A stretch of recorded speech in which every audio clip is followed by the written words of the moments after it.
We have a very special podcast for you today. Today, we want to talk about the pursuit of happiness and specifically looking at conventional choices and determining whether or not those choices make sense for your life or whether or not those conventions are actually chains that are trapping you on the hamster wheel. If they are, you can make the choice to live an unconventional lifestyle and design the future that you want to live into. And to have this conversation, there is no one better than Dominick Quartuccio, who actually has written the book, Design Your Future. Dominick once had it all, a so-called successful life and lucrative 15-year career in the financial services. He led a good life. The result? He was bored, restless, and uninspired. So he left the corporate world and focused on experiences that challenged him to assess his long-held beliefs and stories. And today, he wants to share this journey with our community. And this is a very personal story, especially for my co-host Brad, because he has relied on Dominick's coaching and leaned heavily on that coaching for the last several years. Brad, do you want to just take a second to talk about your own experiences with Dom? Yeah, Dominick has been a friend of mine for almost 20 years now, going back to our undergrad days at the University of Richmond. And as I've gone through my professional life and now have attained some level of, quote, success with my online businesses, I've realized how much of life is psychological. And you out there in the audience, you hear me talking about this all the time. And honestly, I get much of my information from Dominick. He is the guy that I rely on. So that's why this is truly a special podcast for me. And I could not be more excited to have him here and to have him share not only his story with you, but his teachings as well, because I think he can help our community significantly. And it's a slight departure from our normal guests. He's not embedded in the FI community, but as he's listened to our podcast, he's realized just how many similarities there are with focusing on happiness, with focusing on freedom, and these bedrock principles that we talk about over and over here at Choose FI. So yes, we could not be more excited to have him here. And with that, welcome to the Choose FI Radio Podcast. You're listening to Choose FI Radio. The blueprint for financial independence lives here.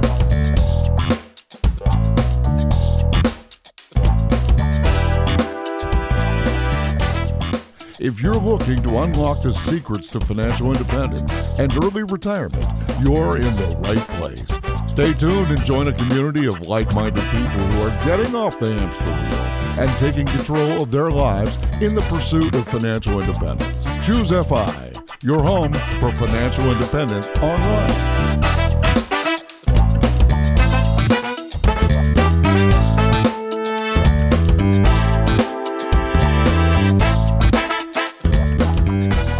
So we are back, and Dom, thank you for joining us here on the podcast. Yeah, thanks for having me, Brad. Yeah, this is awesome. And it's intensely personal for me because you really have become such a big part of my life in the last couple of years. And it's an interesting journey, right? We knew each other, I guess, 20 years ago at the University of Richmond when we were both on the student government. And yeah, right? I mean, we lost touch for many years and then just reconnected, I guess, about 3 years ago, you'd say? Yeah, that's right. And reconnected stronger than ever.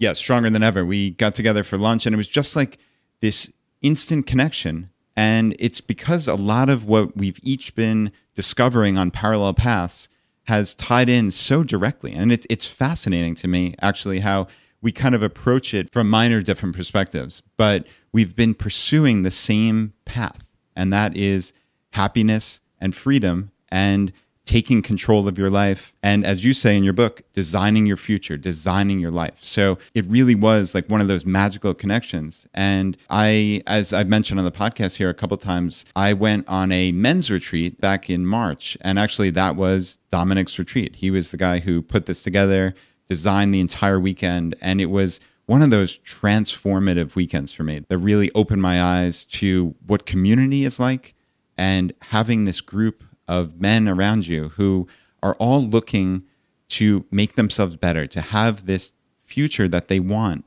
and that they're yearning for. And Dom, I just wanted to pass along a huge thank you personally here on the podcast. I know, again, I've alluded to it many times, but that was a wonderful weekend. Brad, thank you for that too. And not to leave the ladies out, because I got quite a bit of an outcry saying, hey, what about us?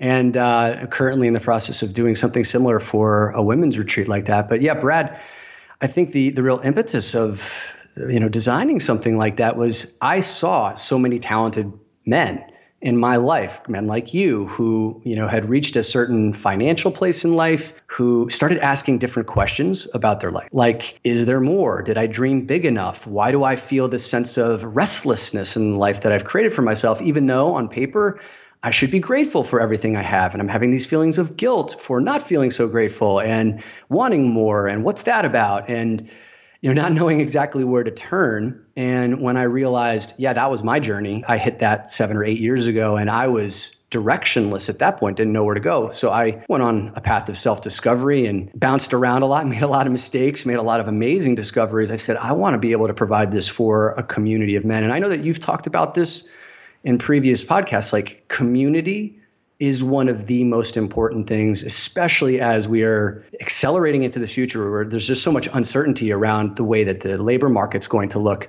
The connections and the deep, meaningful relationships that you have are going to be something that will endure. So that has been one of the most rewarding things from that men's retreat, just to see the way that you guys have kept in touch and the successes you've all had as a result of it. There's no bigger reward. Yeah, the community that you built has been amazing. And I've kept in touch with many of those people, had somebody fly in here to Richmond and we sat down for brunch. And, just those human connections that I'm constantly talking about on the podcast, they are just crucial in life.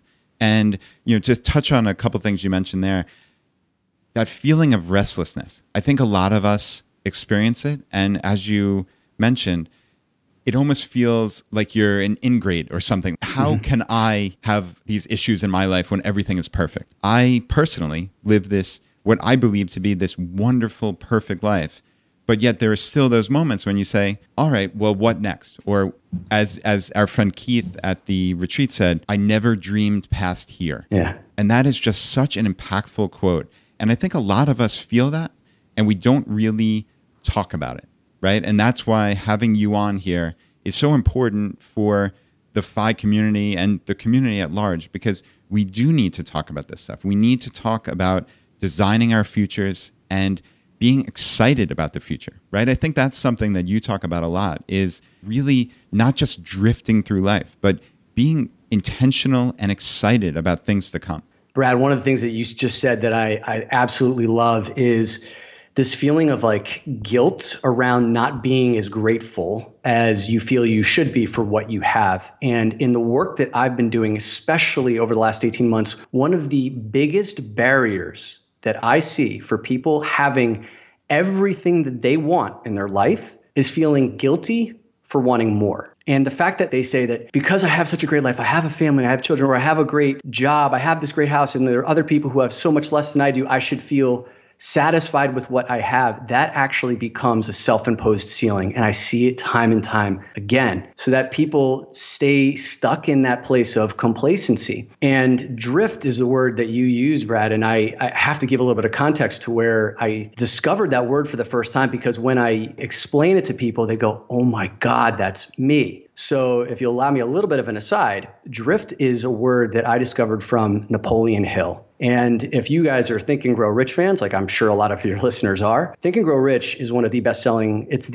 business book and personal development book of all time. Only 15 books have ever sold over 50 million copies, and they're all pretty much like Harry Potter and those kinds of books. And Napoleon Hill's Think and Grow Rich is the only one that made it into that echelon.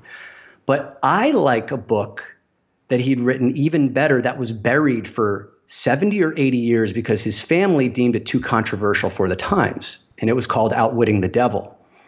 Now, this book, if you don't know, Napoleon Hill was basically big during the Depression era. That's when he did most of his work. And one of the things that changed his course of his life was he had a conversation with Andrew Carnegie that said, hey, if you want to know the secrets of the most successful people in the world, go interview hundreds of the most successful people in the world, but then go interview like 5 or 10 times as many people who felt like they didn't live the lives that they wanted to.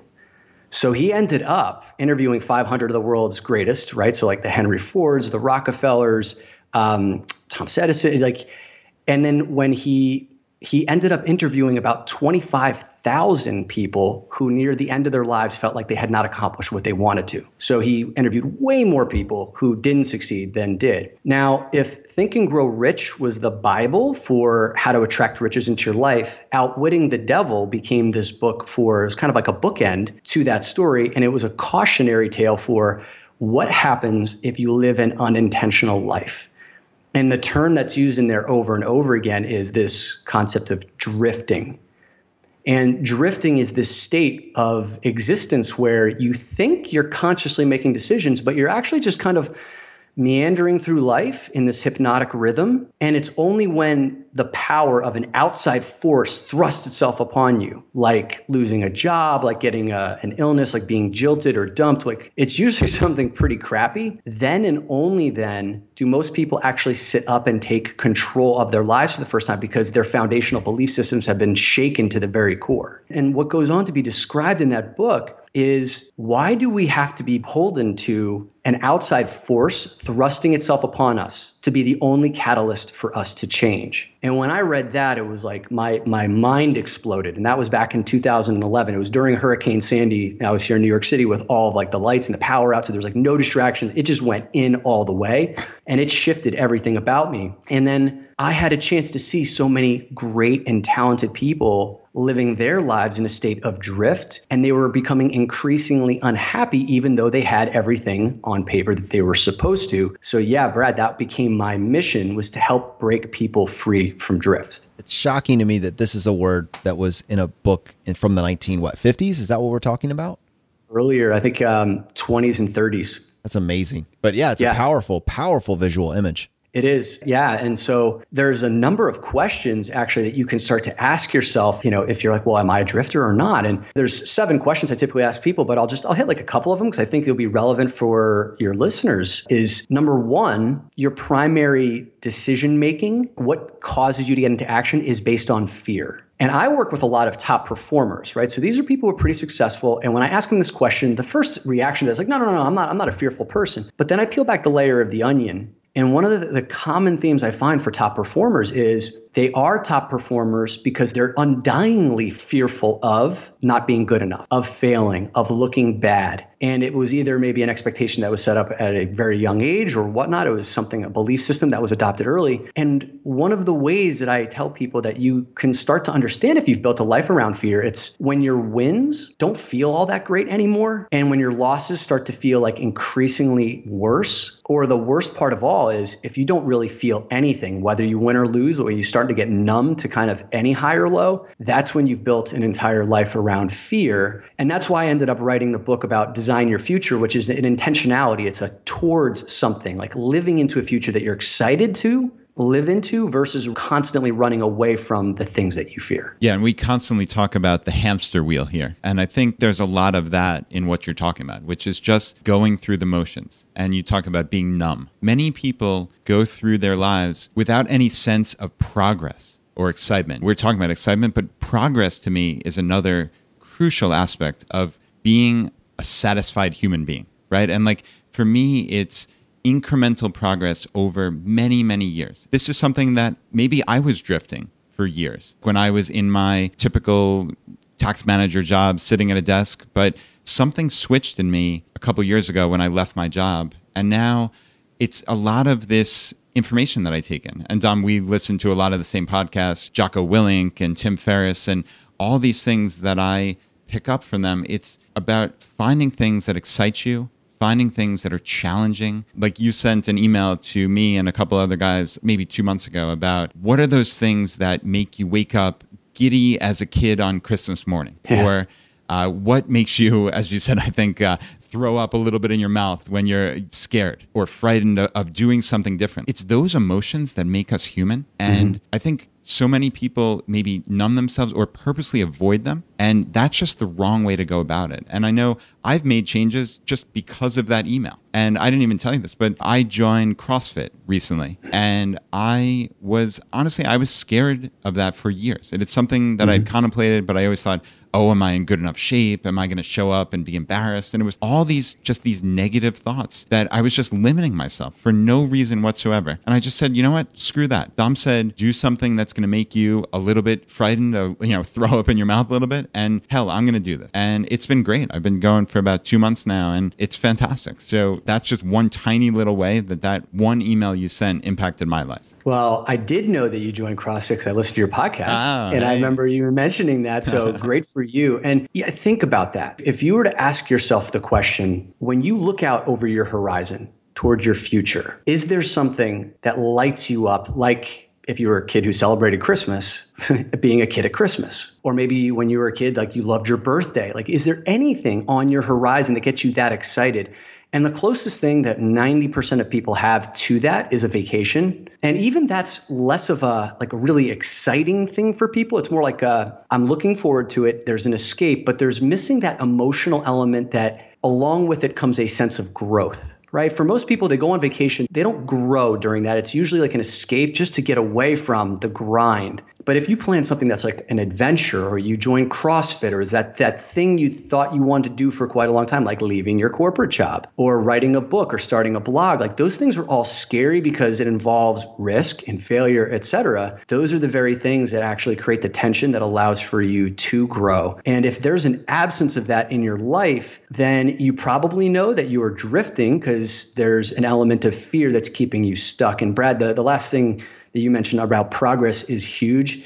And I'm finding that increasingly people have a harder time feeling that sense of progress because people are so busy. You finish one thing, there's 20 more things always waiting for you. You never feel like you're getting ahead of the ball game. And therefore, it's just like this rat race, this hamster wheel, like you mentioned. What I love about FI is there's a very tangible sense of progress. Like when you start to put money away and it grows over a course of time. I spent 15 years in corporate financial services in the 401k arena. So like this is what I know. I remember putting in my first pennies into my 401k account. I know what I had when I left 15 years later. It almost felt like a miracle. So if you're not doing things that allow you to get that sense of progress, that is where the restlessness starts to kick in. And there's so many similar, parallel, powerful concepts that you explore in your book that when I was reading through it, I was just astounded by. And one of those that really struck me was this idea of the power of beliefs and maybe the power of false beliefs. And I'd love to hear you explore how beliefs impact the choices that you make. And sometimes they can impact it in a very negative way. Yeah. Wow. I love this question about belief systems and how they can be so limiting. And I think that most people don't even realize how pervasive their belief systems are in terms of how that could help accelerate their future, but how it can also put this ceiling over your head. So one of the stories that I love telling about one of my prevailing limiting beliefs was I left the corporate space 18 months ago, but about 2.5 years before that. So it took me 2.5 years to decide that I was going to make my exit. 2.5 years before that, I was meditating and I got this epiphany that said, I want to build my future around coaching and speaking and writing and inspiring people, helping them remove obstacles. And wouldn't that be amazing? And then the very next voice that entered my mind right after that epiphany, like my whole body was vibrating, the very next voice that entered my mind was, but you could never make as much money doing that as what you're doing right now. And what I was doing right then was I was the sales manager for the eastern half of the country for a Fortune 100 firm. So the pay was lucrative. And in that moment, I didn't even inspect that story, that belief. It just rang true to me. I accepted it as truth. So for 6 months, I did nothing about that epiphany I had. I allowed that story to basically douse out the flames of my creativity. Until fortunately, again, 6 months later, when I was doing another meditation, I felt that same vibration come back up that I meant to do something bigger than what I'm doing right now, something that's more in line with my passion. And then again, that voice came in my head and said, you could never make as much money doing that as what you're doing right now. Except this time, I actually challenged the question. I challenged the belief.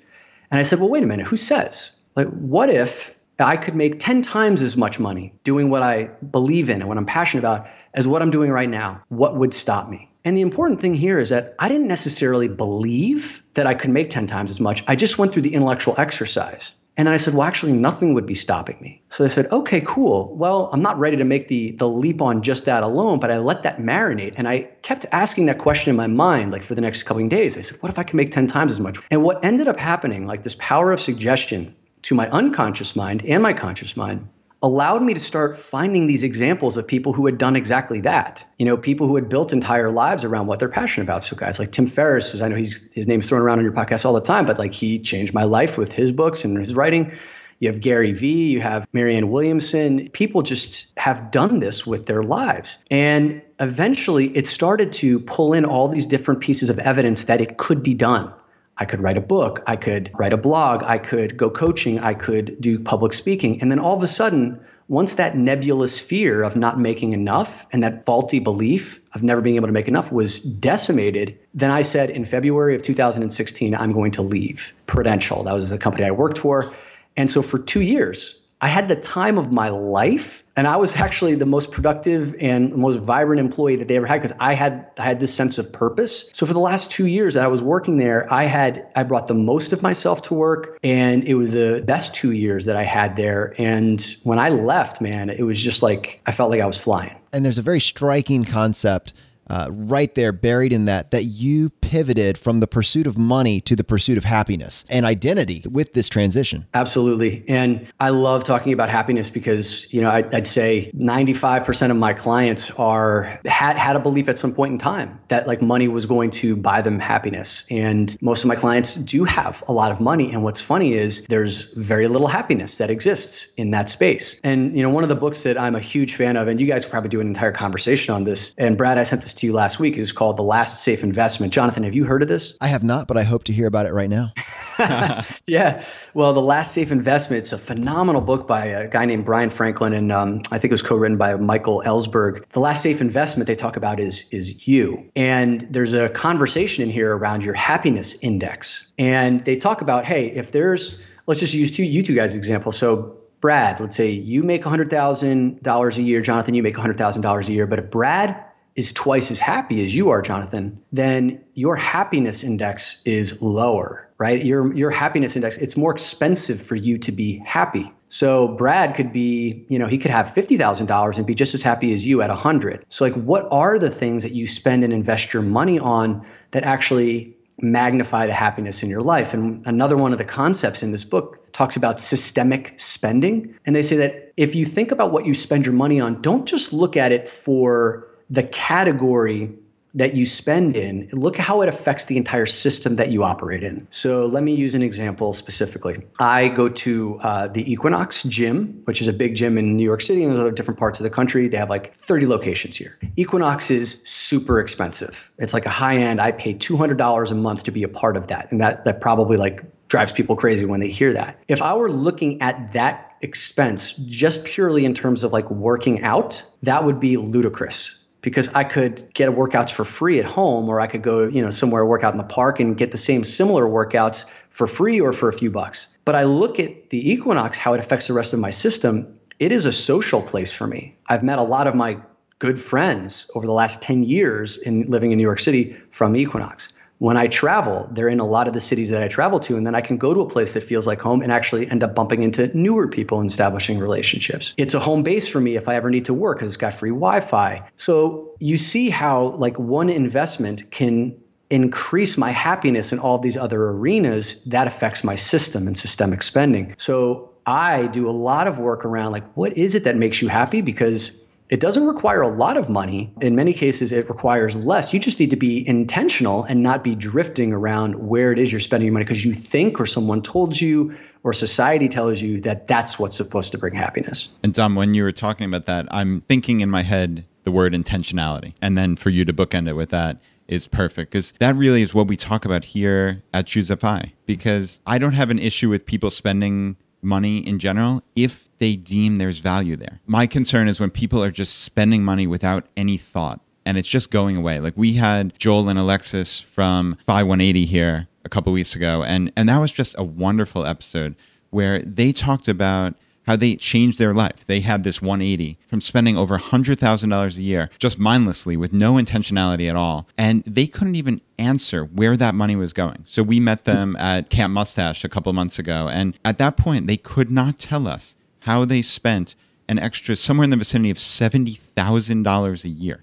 And that to me is crazy. There was no intentionality to that. And it wound up, it was just on frivolous nonsense that they derived no happiness from and did nothing for their well-being. Whereas you have determined, okay, Equinox is expensive. Like you've admitted, some people might think that's preposterous, but you've thought about it and you get value out of it. And like I've mentioned on the podcast, my pool, we spend $500 a summer at our pool, but that is our happy place. I mean, and that's not an exaggeration. I mean, that's where we spend our entire summer, and our family and our kids are going to think about that for the rest of their lives. They're going to have memories of spending that wonderful time with their parents. And I'm fortunate to be there every single day because of this FI lifestyle that I've pursued. So it's every step of the way you talk about intentionality. And I'm just very glad that you focused on that in particular. Yeah, and it breaks my heart when you hear stories like people who have spent $70,000 have no idea where it went, or when people come to me. So when people come to me, there's usually a problem, right? Like when they want to coach, there's something in their life that they've been dealing with and they're not willing for it to continue any longer. But one of the things I constantly see, especially with married couples, and especially particularly with married couples with children, is that they've boxed themselves into a corner financially. They've overbought on their house. They've overbought on cars.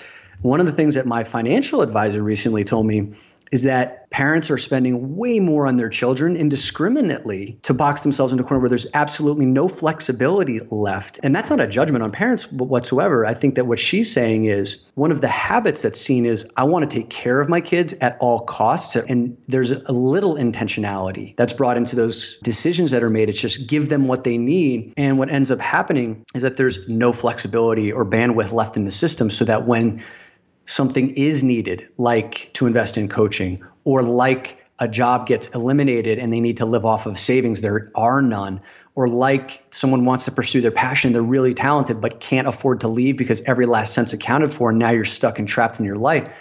Like these are the unintentional decisions that lead to putting these invisible prison bars around you. And that breaks my heart. And I know that's exactly why the two of you are so motivated in doing what you're doing, is because you want other people to experience the kind of freedom and happiness that you're currently living. And the construct that we find over and over again that's replicated is someone is using the term that you've mentioned here, drifting, passively going through life. Grazing is another way that we have said it on this show. And then at some point, I think Brad borrowed this term from you, they have this awakening. There's some sort of trigger. And a lot of times, like you said, it's an outside force that thrusts itself upon you. Yeah, that's right. And just to give a little more context on awakening quickly. So there's two types of awakenings. There's the unintentional awakenings, Jonathan, like you just mentioned, the outside force thrusting itself upon you. And that's pretty much the catalyst for 99% of behavior change in people. It's like some negative event that happens, an outside force thrusting itself upon. And then where I'm a proponent is to create these intentional awakenings, right? Like we become the catalyst of our own awakenings by putting ourselves into these situations. And Brad, like you talked about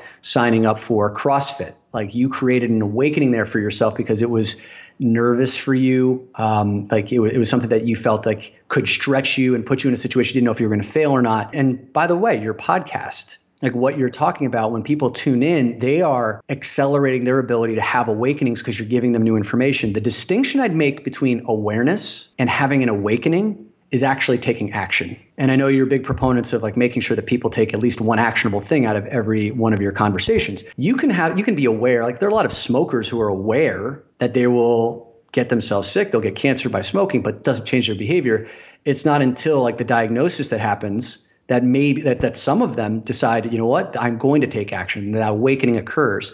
But again, it's usually this negative thing. So I'm a proponent of how do we catalyze our own awakenings? That's part one. And then part two, okay, now that you know that something has to change, it's like, okay, well, what's the action I take next? And I offer up the second step of how to bring yourself out of drift. So the first place is awakening. Next part is disrupting yourself. And disrupting could take a number of different forms. So disrupting could be stopping something. So for example, like temporary abstinence around people who like drink a lot, or they eat a lot of sugar, or they maybe overworkout. Some people are workout fanatics. To take a intentional temporary pause on something and to kind of kill the thing that you love temporarily, or that you do, a habit, so that you can start to get feedback on why it is you do what you do. So I'm constantly doing these things like 60 days off of TV and Netflix, 90 days off of alcohol, just to understand why I was doing that stuff to begin with. And it gives you such an illumination around all the societal behaviors and expectations that cause you to do things you do, even when you don't.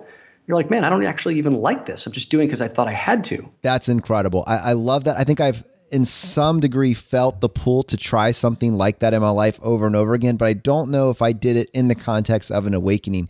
But just switching things up in your life, getting out of the monotony of the day-to-day and looking to see what's excessive, what's unnecessary, what is just, frankly, a chain trapping you to your current rut that you're in. In many cases, I think it's food. It's watching TV. It's maybe looking at your cell phone 45 times a day. It's hard to know what your addictions and your pain points are until you just try to remove everything or something one at a time, just to figure out what it is that you are subtly addicted to. I love it. You know, this would be really helpful in terms of something to take away.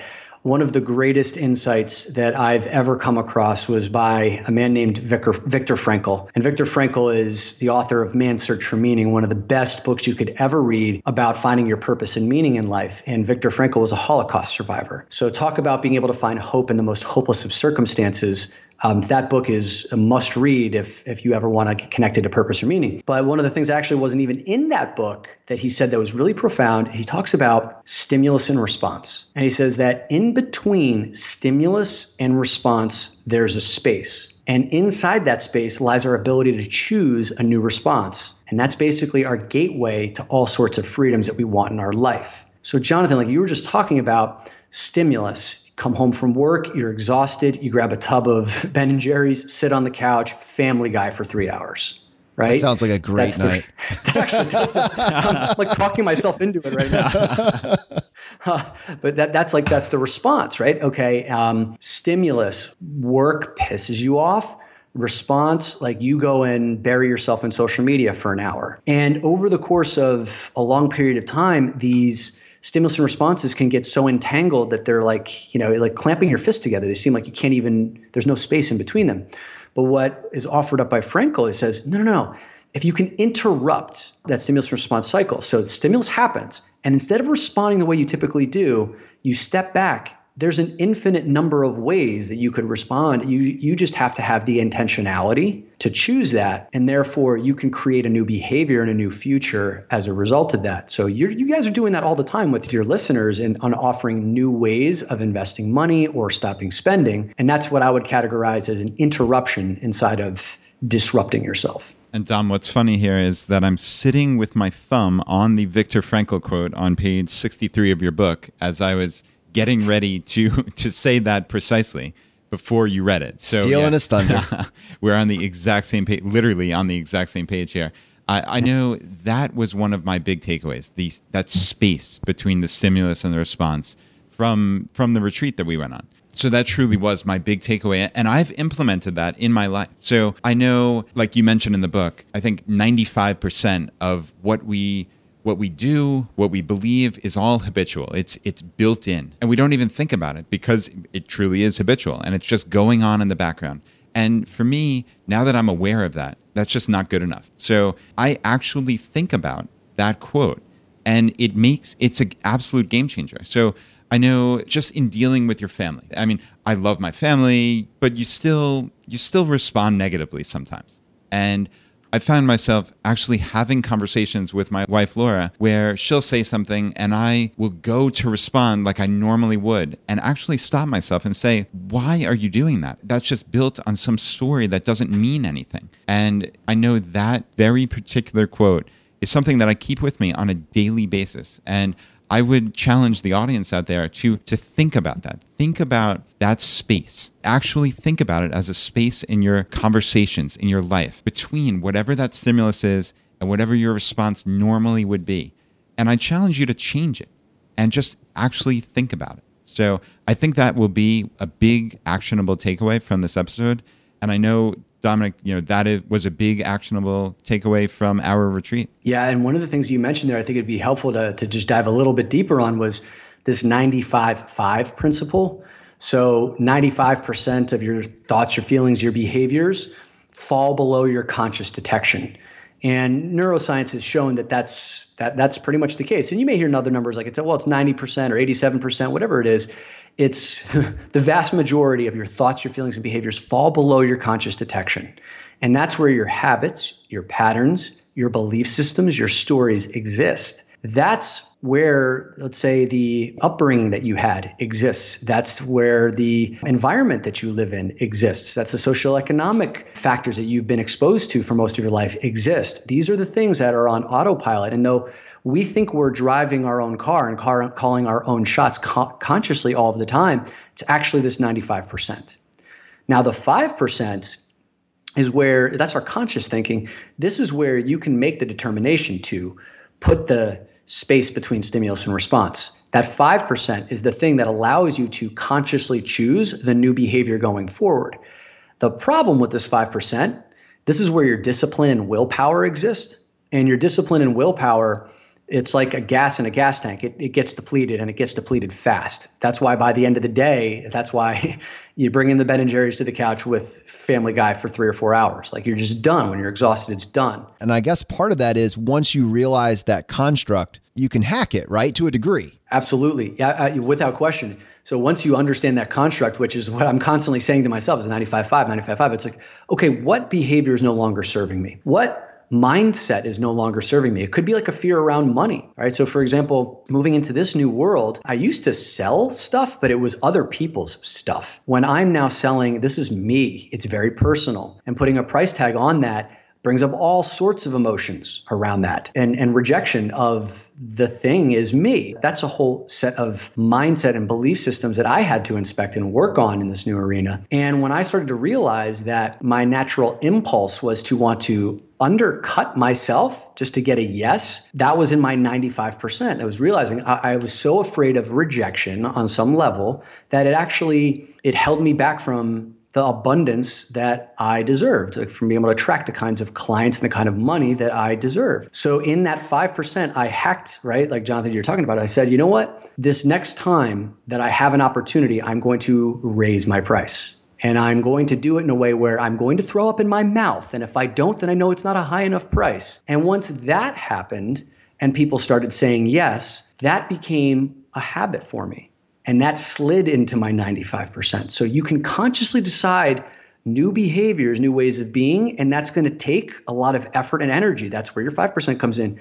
And you do it long enough that it slides into your 95%. It becomes habitual. It's on autopilot. Then you can climb the next ladder. That story is so personal for me because as you were saying it, I was feeling the fear for you, if that makes sense. Yeah, I get that. I'm glad because I could have used you when I was actually there, my friend. Thanks for sharing. At a very vulnerable level, I would undercut myself every single time. And I'm sure that as we talk to people about doing side hustles and essentially creating an idea or a passion that essentially you are the product in many cases, that is almost a palpable fear. What am I worth? What is my value? Without question. And one of the great books to get around that is The War of Art by Stephen Pressfield. And he talks about this big concept of resistance. And he says, we all have two lives, the life that we live and the unlived life within us, right? And so it's that life that you really want to live, but the resistance that holds you back from going there. And he said, if you've ever been a writer who doesn't write, if you're a speaker who doesn't speak, if you're an actor who doesn't act, if you're an entrepreneur who doesn't own his own business or her business, then you know what resistance is about. And one of the key themes that he talks about in that book is he actually had to create almost a fictional shell company for himself, like Stephen Pressfield Inc., that when he would submit, say, a new novel or a book or a screenplay, whatever it was he was doing,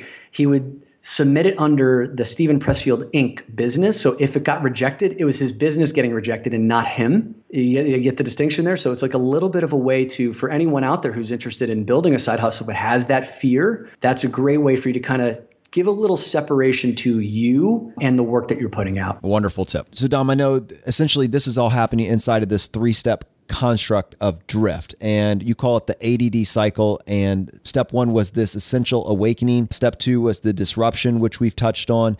And now step 3, and essentially the highlight of a lot of what you talk about, is designing the future you want to live into. Is that right? Yeah, you got it, Jonathan. You nailed it. So the thing that you talk about all the time here, right, on your podcast is being intentional around your money. And what I'm talking about here is being intentional around designing the future, and not just designing any future, but designing a future that you can't wait to live into, right? One that's dynamic, one that's exciting, one that maybe has a little bit of mystery.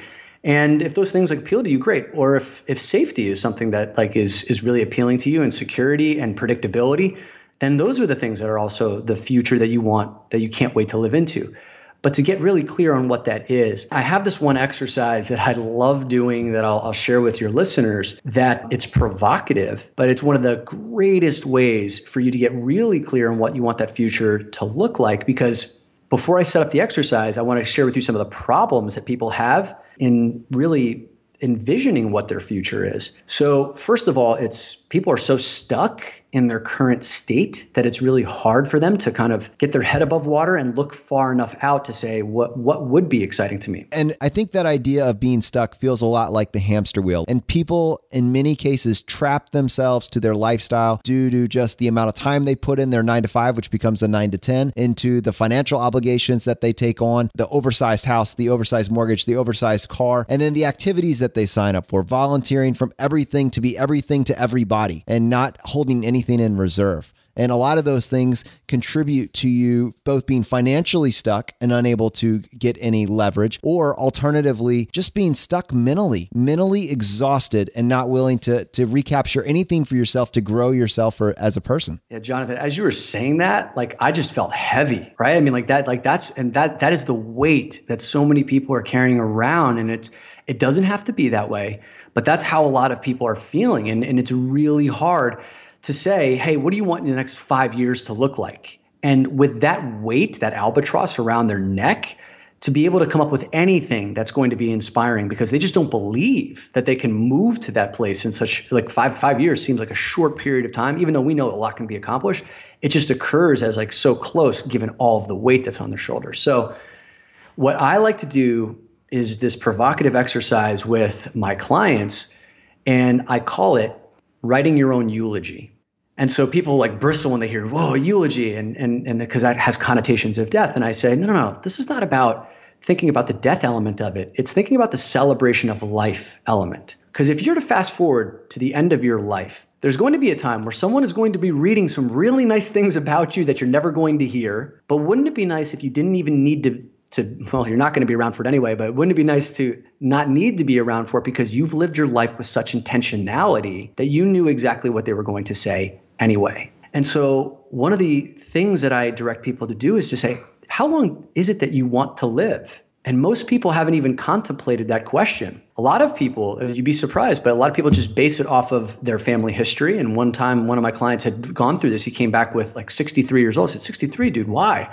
And he goes, well, my father died when he was 62 and my grandfather died when he was 61. I just figured I'd be, and so that translated into the way that he was treating his body, he was treating his life, because he thought that he only had maybe 2 decades left. Versus, well, doesn't have to be that way. If you really got to call your own shots and you took care of yourself and you designed an intentional future, how long would you want to live? And in many cases, I end up seeing people just start to extend their lives to 80 or 90. Mine is way out of whack, which if you'll read the book, you'll see how far I plan on living. But that creates a different kind of awareness right now for how should I be treating myself? The next question I like to ask is, what were the things that you experienced during that period of life? Because guess what? Many of the best days of your life have not even happened yet. Let that one sink in, right? Like some of the best days of your life, many of them have not even happened yet. And how cool is that, knowing that you're going to live into that at some point? And what could you do now to set that up for those exciting moments to occur? And what did you leave behind, right? Like what lives on beyond you? So were there people that were impacted? Is there a system that was set up that lives on beyond you, whether it's a business that other people are working for or a philanthropic exercise, whatever? And if you get really clear on what those things are, and by the way, this changes all the time, but like if you can get clear on what those things are, it gives you a kind of urgency in this moment to say, am I doing the things right now that are tracking me towards that? And one thing that strikes me as you're saying this is I'm thinking to myself, when these people write their eulogies, I doubt that the job, their 9 to 5, is mentioned really anywhere in there. Exactly. And you know what? And I, Jonathan, I love the example that you brought up here, because one of the things that I want to be mindful of is it's almost without fail, people come back with this exercise and they go, my job didn't show up anywhere. I hate my job. I should leave my job. And I say, okay, Like if that's actually how you feel, great. Like let's plan your escape route. The other thing that I like to do, because a lot of people aren't in that position, at least now or anytime in the near future, is to say, you know what? Work does provide and can very much provide a lot of these things that it is you want, whether it's through like financial income, whether it's through personal development or professional development. And if you can start to draw links between the work that you're doing and finding that it has a meaning and it serves a bigger purpose for you, then the work that you thought sucked so much doesn't suck so much anymore. And it gives you a little extra hop in your step and intentionality when you show up because of that. So I'm glad you brought that up, man. It gave me a chance to make that distinction. Well, and I feel bad because I think I just threw work under the bus, but actually I love what you just said, because that is a mental hack there that is incredibly valuable. And I think the FI community gets probably a justified bad rap for trashing work a little bit too much. I don't think it's intentional, but I think we've created a construct in which we're pursuing our passions. And many times those passions do not include work. But having said that, if you can get to a place where you are just thrilled to be in your job, you're loving your job, and your job is helping you pursue some of your other passions, those two can run in tandem. And frankly, we will continue to do a really bad job of helping people love their job more. I just have a feeling that's not going to be something we're good at, but I think it is incredibly valuable just to take a couple minutes. And this mental hack you provided would definitely be a key to doing that. Yeah, right on. And Dom, another aspect that you talk about with designing is believing that you have the ultimate authority over your life. And I'd love for you to talk about that, because I think that is just such a huge mental shift, as opposed to just passively going through life, being on this hamster wheel, letting outside forces impact everything that happens to you, shifting that and having this authority over your life. And that's just such a crucial concept. So yeah, I'd definitely love to hear your thoughts on it. Yeah. So ultimate authority is one that it's a heavy concept, and it's one that you have to accept with great responsibility, because when I say that you have ultimate authority over your life, it sounds inspiring until you realize that the life that you're currently in right now, if it's unappealing to you, if the conditions are not where you want them to be, you have to first accept responsibility for being where you are. And in many cases, it's because of the decisions that you have made that have gotten you to where you are. So for example, if you're in debt, or if you're in a job that you hate, or a relationship that's no longer serving you and you still continue to stay there, a lot of the strategies for dealing with that is to blame outside forces. It's like, well, my partner changed when we got married, or this job we got acquired and now new management's coming over and everything's shifting. And I understand that there are dynamics that you cannot control, but you absolutely have ultimate authority over how you respond to those external conditions. So the dark side of ultimate authority is ultimate responsibility. Yeah.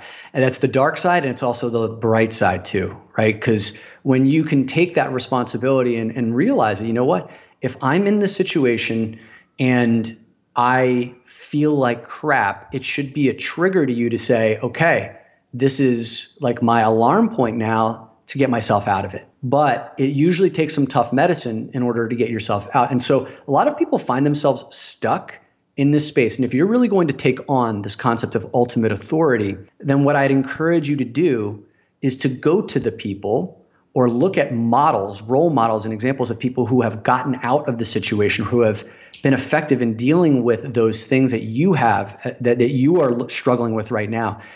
What I find most times is people go for help to the people who are closest to them. So if they're in a bad relationship, they'll go to another person who's their friend who's also in a crappy relationship and ask for advice. And then they end up having twice as crappy advice and they get stuck there. It's the same thing for people making financial decisions, right? So go and talk to the people who have modeled the kind of success or behavior that you want. And then when you're able to take the ultimate authority, then you start to find that there's no situation that you can find yourself in that will ever defeat you. And when that happens, freedom, ultimate. Yeah, I love that. And I find now that I'm aware of this, after you've made me aware of it, that I hear people's stories and they're constantly coming up with excuses of why they can't do something. And often it's a deep-seated issue that they might not even realize, right? They've convinced themselves that they're inferior or that they can't for some reason because of X, Y, and Z, right? And you could fill in a million things in the blanks.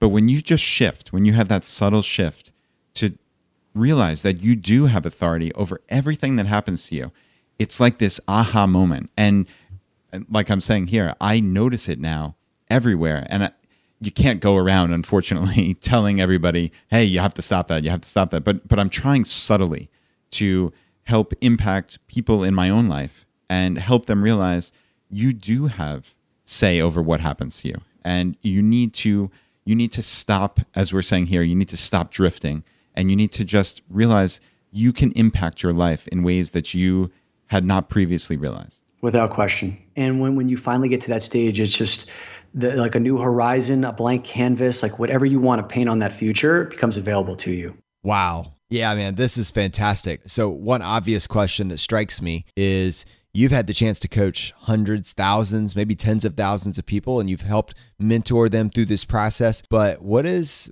your eulogy look like? What's in there? Yeah, absolutely. So one of the things I have in the book here, and this has constantly been a theme that's come up for me, even however many times I've rewritten my eulogy, is Dominick left a legacy of love for people. He had an insatiable interest in other people, seeing people how they wanted to be seen. The highest compliment he ever received was, "You make me love myself when I'm in your presence." And it was a compliment he received often. His life's purpose was to constantly strive to be the best version of himself and help other people do the same. The people whose lives he touched became better husbands, wives, parents, children, business owners, workers, and humans. And the communities they impacted created a ripple effect felt across the world. And, I go on to say a couple of other things about, like, I've trained over 1 million people and I've written New York Times best-selling books, et cetera. And these are massive types of ambitions that I have. And it's exciting to me to think that, like, that will be in my future. And obviously it could also seem a little bit overwhelming. It's like, that seems so far away. And when my clients do these things, they say the same thing. It's like, I love that, but then how do I make it real? So I end up chunking it down to, I help people to look at their next year, but more specifically, the next 90 days.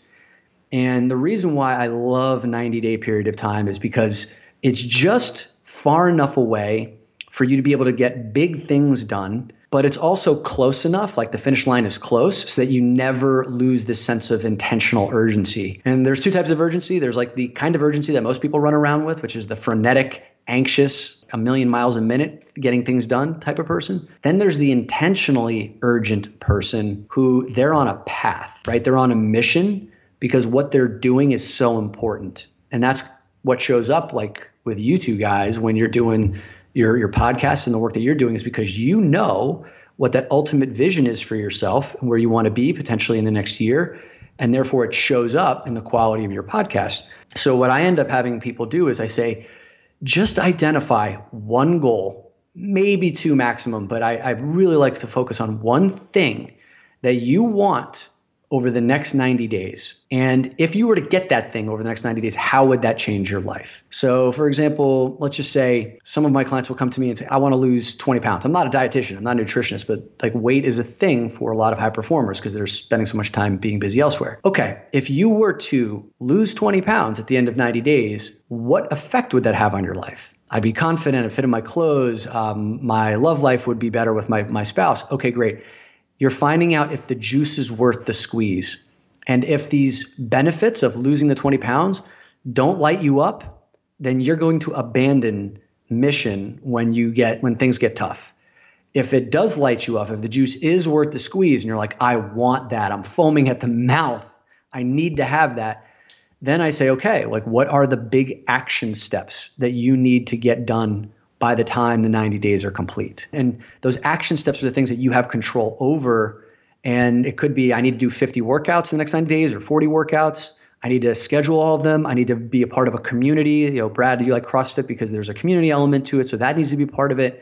Great. And then to make it really actionable, what do you need to do over the first week to make sure that you get all those major action steps done at the end of the 90 days? And it could be something as simple as go on your calendar, block off the 30 or 40 workouts, put it on your calendar for the next 90 days, research 3 workout facilities that could be interesting to you, talk to 5 friends who have done like a great transformation in terms of their weight, and then bang, you're off to the races and you've just made it real. And I can say anecdotally, when I look at the biggest strides that this podcast has made over the last 6 months, when I look back at the root source of those process improvements, it goes back to Brad and I having a conversation saying, what is the one thing that we can work on this week? What is the 5 things that we can work on over the next month? Where is it that we want to put our focus that will have the greatest impact looking back 3 months from now? Across the board, I can say that. See? And then it's like, Brad, I think you said this before, those incremental wins stacked up over a course of time. And I love to say, like, relentlessly accumulate small wins. Because when you relentlessly accumulate those small wins, then the tipping point occurs. And then all of a sudden, everyone looks from the outside and goes, wow, you were that overnight success, or wow, like what happened to you? And you're like, nah, this has just been the way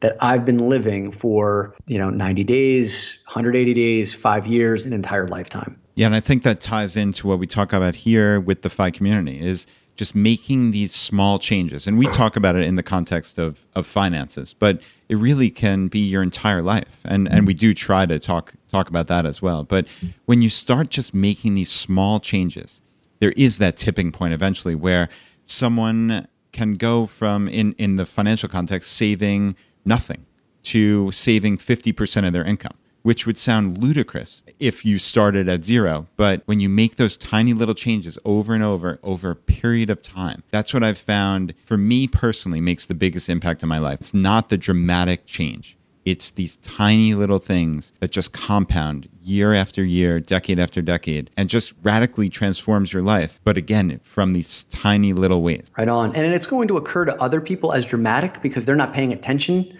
to your every move, but you're living those every moves. And therefore, the net effect of that is that dramatic savings or that dramatic weight loss or that dramatic freedom when you leave corporate and people go, whoa, what the heck happened? And it looked like it was just so sudden. And you're like, no, this is what I've been plotting for, meticulously, intentionally for quite a bit of time. Love that word, plotting. All right, Dom. So you talked about really chunking things down into these little decisions and on this path for your 90 days. And you also mentioned the first week and how that can be difficult for people. But I assume because of the excitement level that the majority or vast majority of people get through that first week or two. But in reading your book and speaking with you, I know the excitement does wear off at some point. And I'm curious when you generally see that and what tips you have to help people stay on the path for their 90-day goals. This is a great question. And this is huge in terms of like being able to get what it is that you want. So there's really 3 parts to almost any process.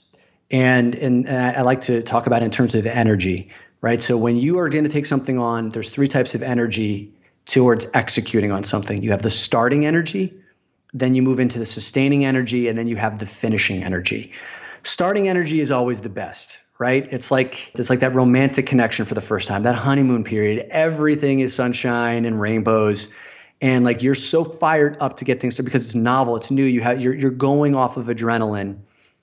And then all of a sudden reality kicks in, right? So in the terms of a relationship context, the dirty socks are on the floor, the person blows their nose too loud, like there's just something insufferable about them. And then all of a sudden it's like, God, this is not as glamorous as it once was. Same thing goes for like working out. Same thing might happen when you start to save money for the first time. It could feel great watching that bank account go up. And then all of a sudden you're thinking, wow, maybe I'd like to splurge on that dinner and the reality kicks in. What you need to understand about the distinction between starting energy and sustaining energy is that they're 2 totally different things. And people seem to mistake and confuse sustaining energy as being bad or that like you are no longer motivated to do the thing because it just doesn't feel as glamorous, sexy as the starting energy.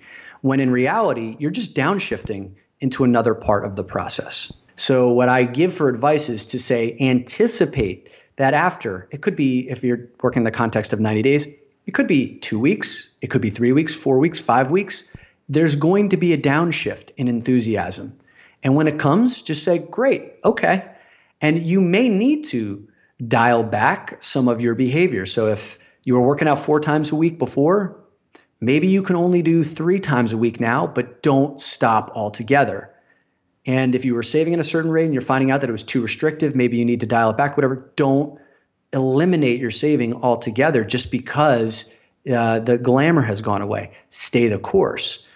And I think the other big thing, the other big key, Brad, in terms of a tip that I would put up there is that's why the beginning part of the process of like getting really clear on what is the goal. And if you were to achieve that goal, is the juice worth the squeeze? If it's actually going to make a meaningful difference in your life, if you're so clear on that, then when the downshift occurs, and the initial momentum has worn off, you will still stay the course because you know how important it is. And then the finishing energy, it's just, especially for people who are doing the side hustle thing, right? Like where you're about to launch, you put like a lot of work out together, and then you get stuck in perfectionism. That finishing energy is really around like eliminating the perfectionism. Nothing's going to be perfect. You need to be able to like get that thing out there and get it done, and then feedback will occur and you can start a new cycle of starting, sustaining, and finishing. I love that idea of putting emphasis on the published product. And I'd love to get your thoughts on it. It doesn't have to be perfect. I know that I've put stuff out there that in retrospect was garbage, but I got it out there and there was value just to getting something on the floor for public consumption. I'd love to get your thoughts on that. Without question. I mean, you have to get it out there so that you can get feedback on like what's working, what's not. And to ever have the belief that everything is going to be perfect, that is going to be one of the greatest limiting things of your life. And so you hear people like Tim Ferriss and others, they're always talking about get it out. Perfect is the enemy of done. So a great example of that is a friend of mine. Her name is Elmira. And Elmira has a great book called From the Other Side of the World. And she talks about, she has interviewed people from third world countries who could be the next Steve Jobs, right, in these other countries. And she was at a kind of a press conference of sorts where other people who had wanted to write a book who were stuck in this perfectionism and not written one. So I got up on stage with her and I said, Elmira, you have a book, right? She said, yeah. And I said, are there mistakes in your book? She said, yeah. I'm like, are there stories that you found out after it went to print that you wish were in the book? She's like, yeah. I'm like, would you rewrite chapters again if like you could? And she's like, yeah, I really wish I could. And then I turned to the audience and I held up her book and I said, but she's got a bleeping book. Nice. And everyone in there in the room looked at that and they said, yeah, it's never going to be perfect, but we're sitting here listening to her because she's the authority. She got something done. There's a publisher that's put their seal of approval on this, and she's out there with something that she can work with. So I say to anyone who's got something like you're going to hit that point where the fear, that resistance, like with Stephen Pressfield before, I was talking about the war of art, you're going to hit that point. You have to be ready to pull that trigger. That had to be one of those just epiphany type moments for the people in the audience. I love it. Yeah. So Dom, the last thing that I just want to read is a quote from your book. And I just thought this was a powerful and perfect way to end it, which is the quality of the external world you design is 100% a product of the internal world you've curated. And I'd love to hear you just talk about that because that hit me on such a deep level. And yeah, I'd love to hear your thoughts. You know, going back to Man's Search for Meaning in Viktor Frankl, and he talks about, being in the most hopeless of circumstances, right? Like when you can no longer change your external circumstances, like being someone who is in a concentration camp, right? You cannot change your external circumstances. You are forced to change your internal state. And I hope for everyone who's listening, we'll never have to find ourselves anywhere near a situation that dire. But we find ourselves in a place where we have a lot of freedoms right now that we don't choose to take advantage of. And therefore, if we can really get inside and start to unpack some of these limiting beliefs, we start to listen to podcasts like yours and other people's, read books, go on personal development journeys and exploration where you can start to really look at the stuff that's in your blind spots. And there's going to be fear and there's going to be a little bit of throw up in the mouth. But once you can curate that internal state, then no external condition could ever mess you up or take you off your path. It's just when that outside force thrusts itself upon you, you almost smile and laugh at it and say, bring it on, because this is an opportunity for me to actually get stronger, to learn to be more powerful. And for most people, it's an opportunity to be a victim and to complain and let everyone else hear about it. That's not you. You're not listening to this podcast because that's who you are. So if you can really start to curate that internal state, then you're going to find the riches around you that you want. You're going to find the freedom that you want. You're going to attract the community of people who are like-minded like you. And then there's that network effect where the better it gets, the better it gets. This was a transition for us. This particular episode was one that we were so incredibly excited to do because you are our first guest that is outside of the FI community, but your message runs so perfectly in parallel to the ideas and the concepts that we've been talking about now for over 60 episodes. And we were thrilled to get a chance to have you on. In starting to listen to your podcast, I couldn't believe how much of FI I already do unintentionally, right? So I think of myself as like unintentionally part of the FI community, and the more that I learn and listen to what you guys talk about, it's like, man, I am one of your kind. And it's funny because I spent 15 years in financial services and I never heard the term, which just goes to show you the state of affairs, right, in that industry. But Brad and I have had these long conversations around, the reason why he's interested in FI is because the big word is freedom for him. And he chooses his gateway through FI to get the ultimate freedom to do the things he wants to do in life, structure his life the way that he wants to, spend his time with his family and the people he cares about. And my big word is also freedom. Like, I am obsessed with having freedom of choice and freedom of opportunity, but my gateway is through what gives you the most energy. And I suppose like that could be the parallel that I end up drawing, which is like you get the most energy through understanding what lights you up. So what do you guys think about that? I think I love it. You're unintentionally FI. That's awesome. Let's patent that. And since we've gotten a chance to partner with you for this episode and really bring this information to the forefront of people's minds, we think it would be unfair to leave this episode right here. So we want to offer you the opportunity to tackle the hot seat. Are you ready for this? Oh, heck yeah. All right, let's do it. In a world drowning in debt and rampant consumption, trapped by the chains of lifestyle inflation, these questions highlight the secrets of those who have broken free. Welcome to the Choose FI Hot Seat.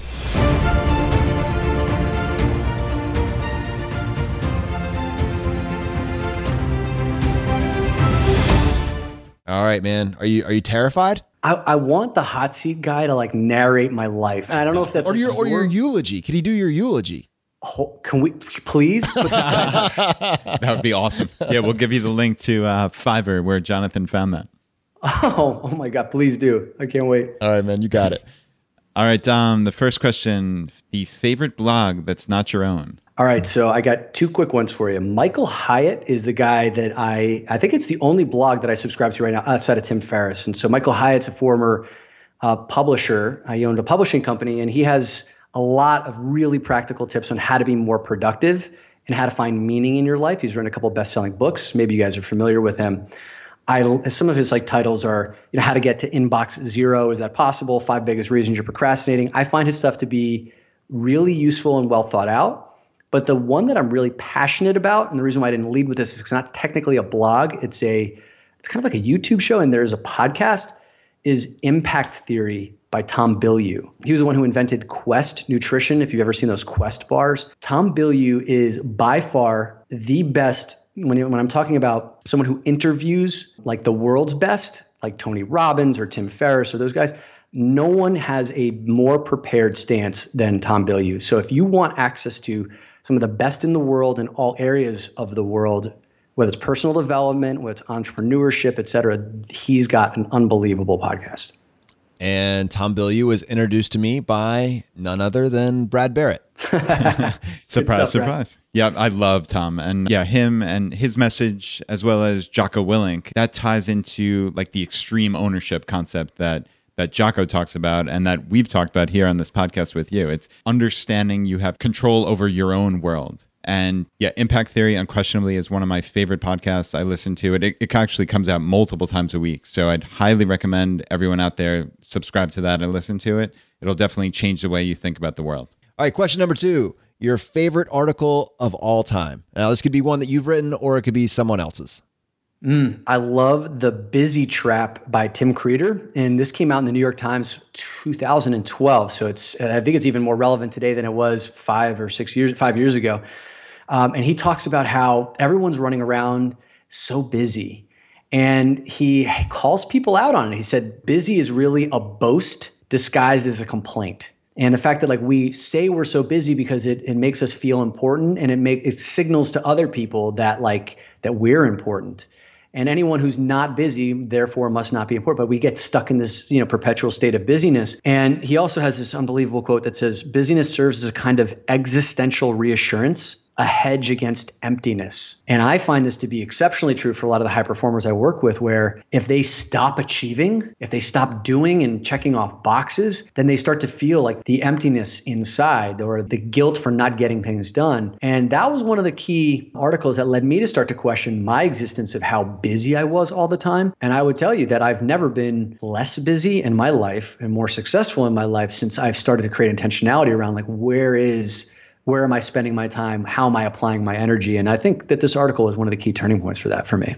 You know, this is a concept that really we probably need to have as its own show. And I will say that for me, that concept, it's like the supervillain in a Marvel or DC movie. It's just outside of sight. And I can feel it always in my life as an outside presence that I could be a victim to. It's very close to being a very real vice for me. And I fight it constantly. That fear of not having anything immediately to do, which is inevitably results in me checking my phone 25 times a day or constantly going to the email or looking at a stat or something totally inane and ridiculous. But it's this almost supervillain just out of sight trying to steal my time away from me. Well, I'll tell you what, I'll add a little something extra here for you. If checking your phone is one of those things that seems to be a go-to in like the busy trap for you, download the app called Moment. If you have an iPhone, it's called Moment. If you have like an Android, it's called Quality Time. The Moment app will tell you how many times you've unlocked your phone over the course of the day. It will tell you how much screen time you've spent on it over the course of the day.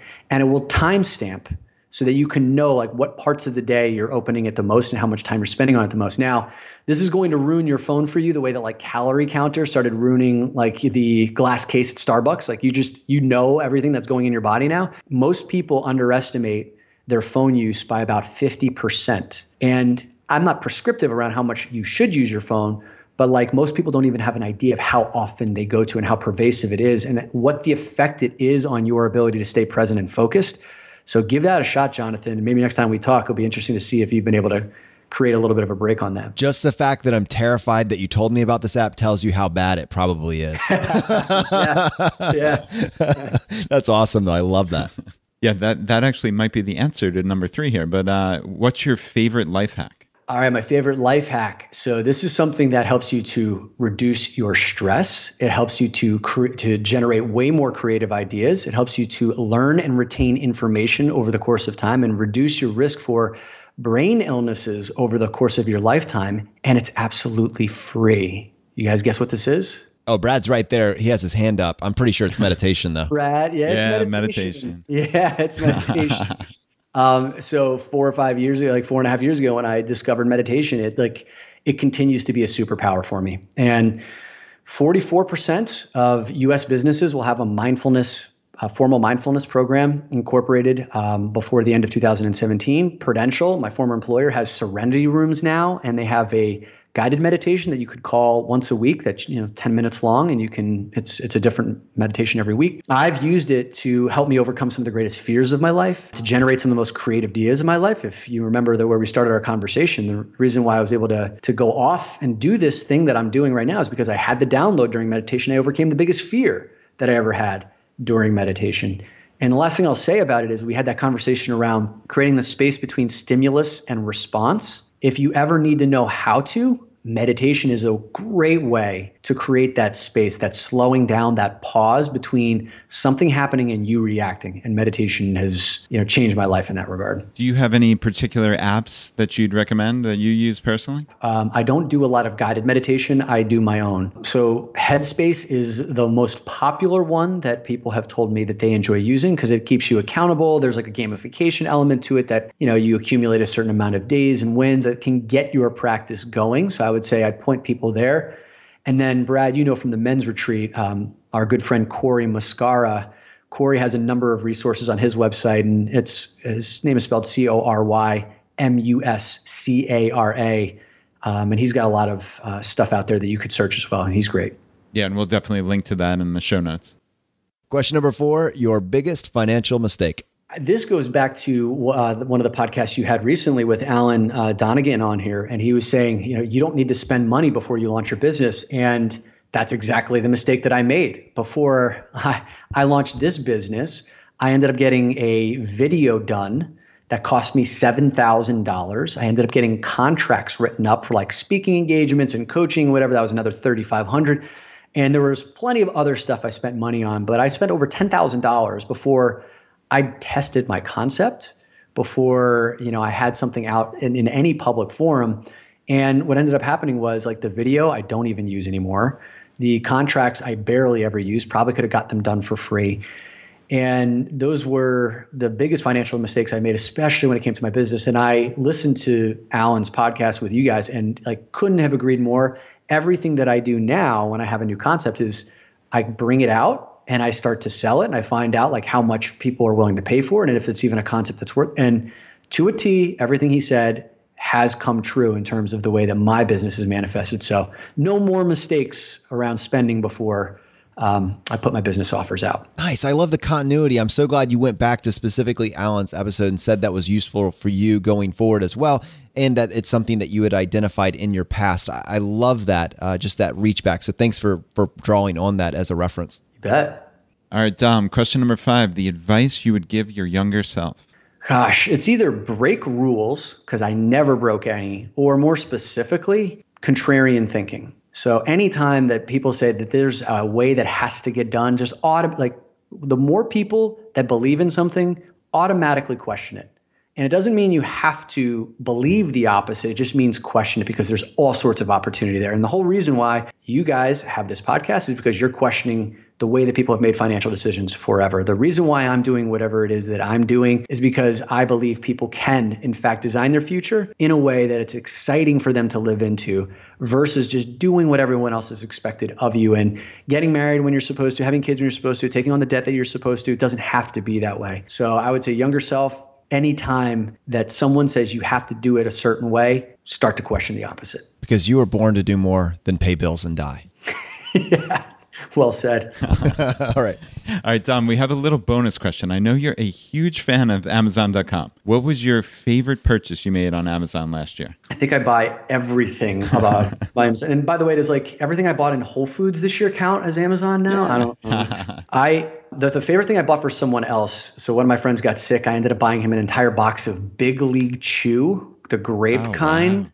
And that just made his day. But for me, it was a book called Stealing Fire by Stephen Kotler and Jamie Wheel. And for anyone who's really interested in the next level of human performance, must read book.